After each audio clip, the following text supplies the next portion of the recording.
কৃষ্ণ কুরুক্ষেত্রের যুদ্ধের আগে বলেছিলেন, আমি যুদ্ধ করব কিন্তু অস্ত্র ধরব না। কেন অস্ত্র ধরেছিলেন, কাকে মারার জন্য অস্ত্র ধরছিলেন, এটা জানার খুব বাসনা।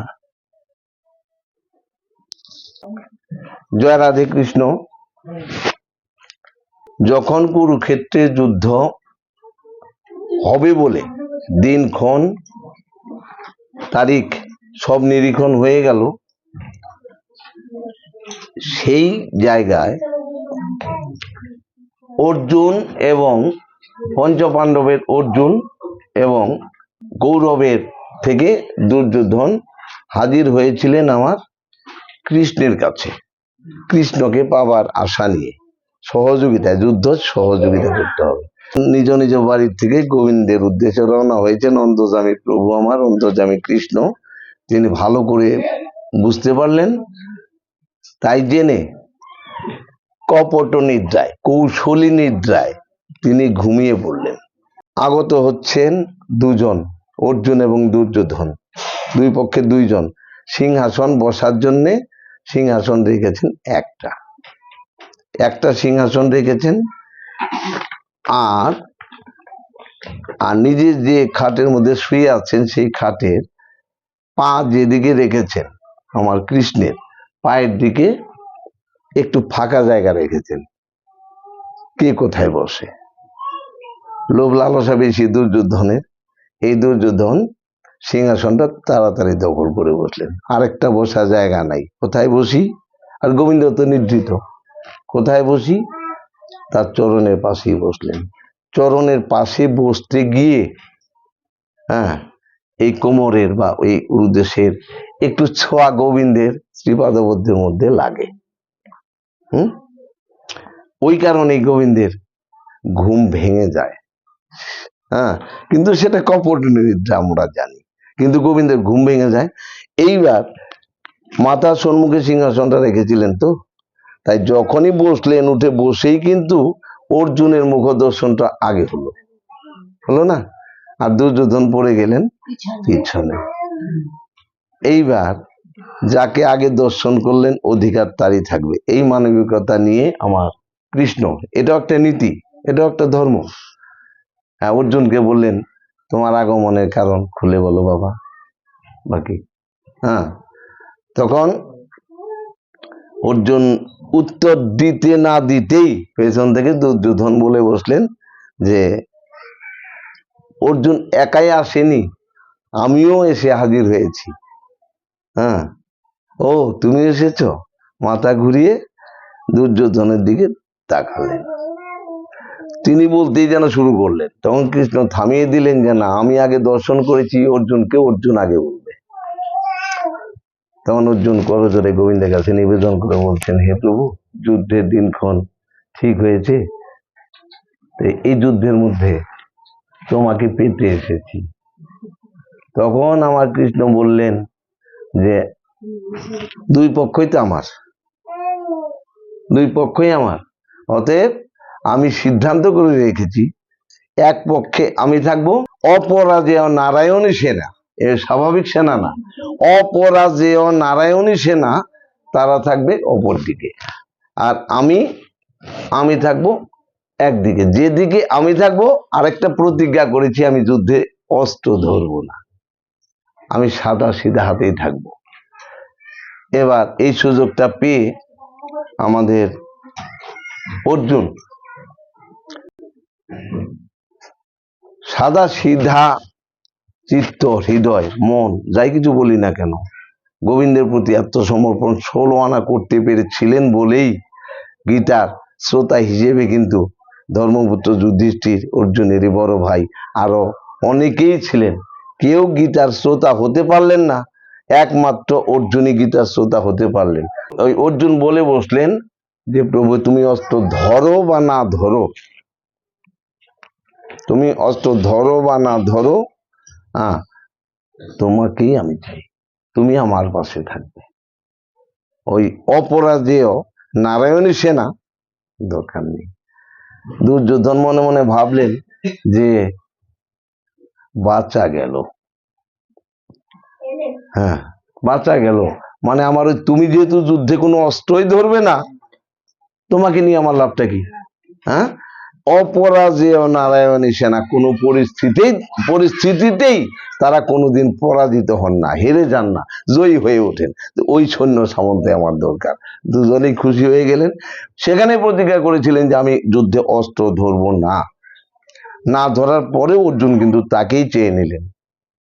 দুর্যোধন তার নিজের আলয়ে চলে গেলেন, অর্জুন চলে গেলেন তার নিজের আলয়ে। সময় এসে গেল, যুদ্ধ শুরু হয়ে গেল। আর এইদিকে পিতামহ ভীষ্মদেব ইচ্ছা মৃত্যু বর পেয়েছিলেন বা প্রতিজ্ঞা করেছিলেন, হ্যাঁ, যে আমি জীবনে বিবাহ করব না। হ্যাঁ, সেই প্রতিজ্ঞাকে কিন্তু তিনি তার সারা জীবনে রেখেও গিয়েছিলেন। তার ইচ্ছা হইল যদি আমাকে মরতেই হয়, পৃথিবী থেকে যদি বিদায় নিতেই হয়, তবে আমি আমার ভগবান যেদিকে দাঁড়াবেন তার বিরুদ্ধ দলে থাকবো। আমি ভগবানের হাতেই আমার দেহটা রাখবো। এই প্রতিজ্ঞাটা করে বসলেন ভীষ্মদেব। ভীষ্মদেব মানে এই প্রতিজ্ঞা করে বসলেন। এবার কেমন হলো? তুমি যার হাতে মরবে ভীষ্ম, হ্যাঁ, সে তো অস্ত্রই ধরবে না, সেও তো প্রতিজ্ঞা করেছে। এটা ভীষ্মদেব খুব একটা প্রথমের দিকে জানেনি, আস্তে আস্তে জানতে পারলেন। একটা কেমন ঘটে গেল না, যে আমি গোবিন্দের হাতেই মরবো, গোবিন্দের হাতে মরেই আমার দেহটা রাখবো, যেহেতু আমার ইচ্ছা মৃত্যু। অতএব আমি অন্য মানে গোবিন্দ যেদিকে থাকবেন তার বিরুদ্ধ দলেই আমি থাকবো। তারপর যুদ্ধ আরম্ভ হলো। 1 দিন, 2 দিন, 3 দিন, 4 দিন, 5 দিন, 6 দিন, 7 দিন পার হয়ে গেল। 8ম দিনের যে যুদ্ধটা, সেই যুদ্ধের আগের রাত্রে 3 ঘটিকায় উঠে ঘুম থেকে ভীষ্মদেব 3 ঘটিকায় ঘুম থেকে উঠে স্নান করে, হ্যাঁ, তিনি প্রতিজ্ঞা করলেন, হে প্রভু, শুনেছি তুমি যুদ্ধে অস্ত্র ধরবে না, আর আমিও প্রতিজ্ঞা করলাম বা করেছি, তাই বিরুদ্ধ দলে দাঁড়িয়েছি, তোমার হাতেই আমার দেহটা রাখবো। আর আজকে প্রতিজ্ঞা করছি, হ্যাঁ, আমি তোমাকে অস্ত্র ধরিয়েই ছাড়ব। ভীষ্মদেব প্রতিজ্ঞা করলেন, তোমাকে অস্ত্র ধরিয়েই ছাড়বো। তুমি প্রতিজ্ঞা করেছো যুদ্ধে অস্ত্র ধরবে না।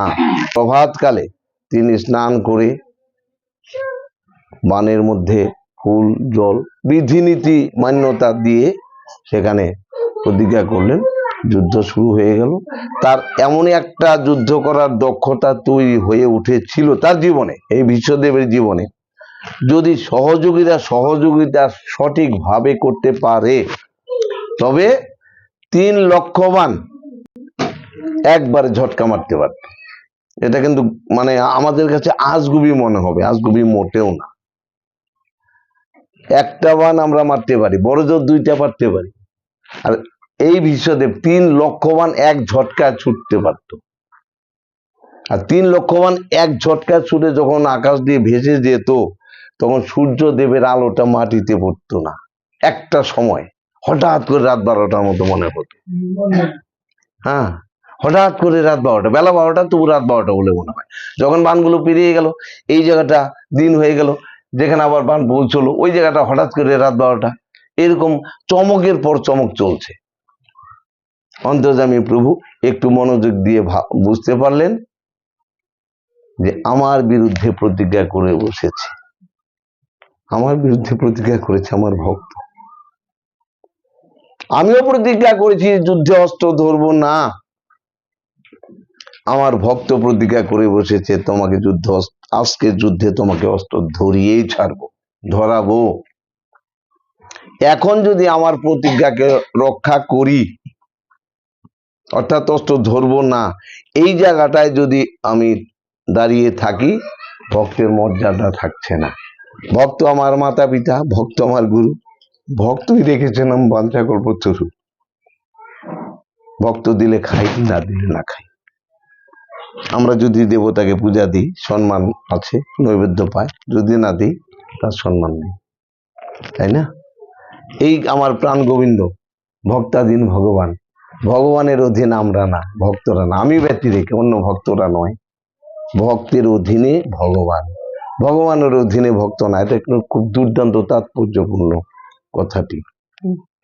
তাই এই একটা ভক্তের মর্যাদা যদি হানি হয়ে ওঠে, গোবিন্দের বদনাম আসবে, গোবিন্দকে কেউ ভালোবাসতে থাকবে না, কেউ ভালোবাসবে না, ভক্ত শূন্য হয়ে যাবে পৃথিবীটা।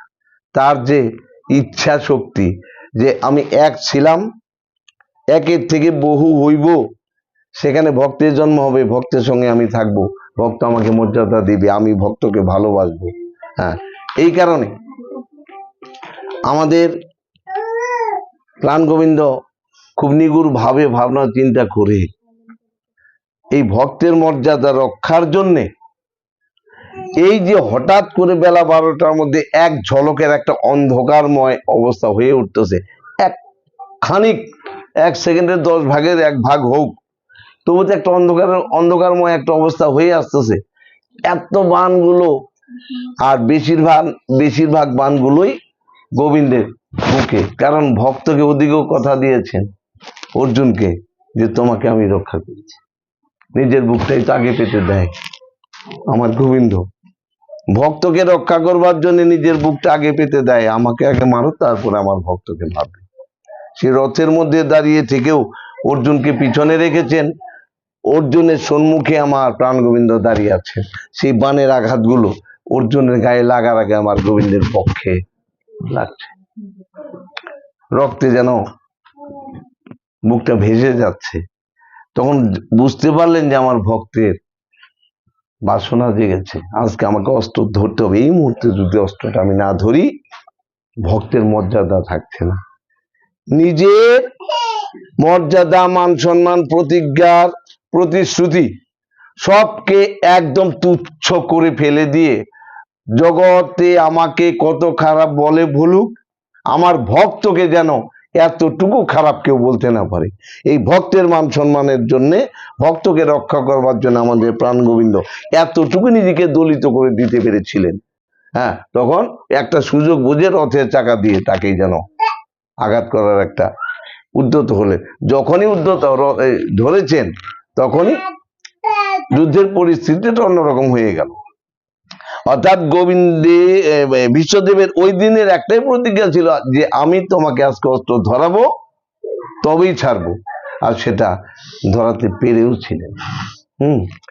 এই যে ভক্তের মর্যাদার জন্য কিন্তু অস্ত্র ধরা, এইবার আমার গোবিন্দের কত নিন্দা জগতে চলছে।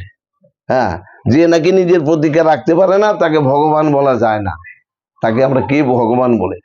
বিরোধী ধর্মাবলম্বী যারা, তারা তো করবেই। আর আমাদের সনাতনী ধর্মাবলম্বীদের মধ্যেও অনেকেই এইটাকে নিয়ে অপব্যাখ্যা করে থাকে।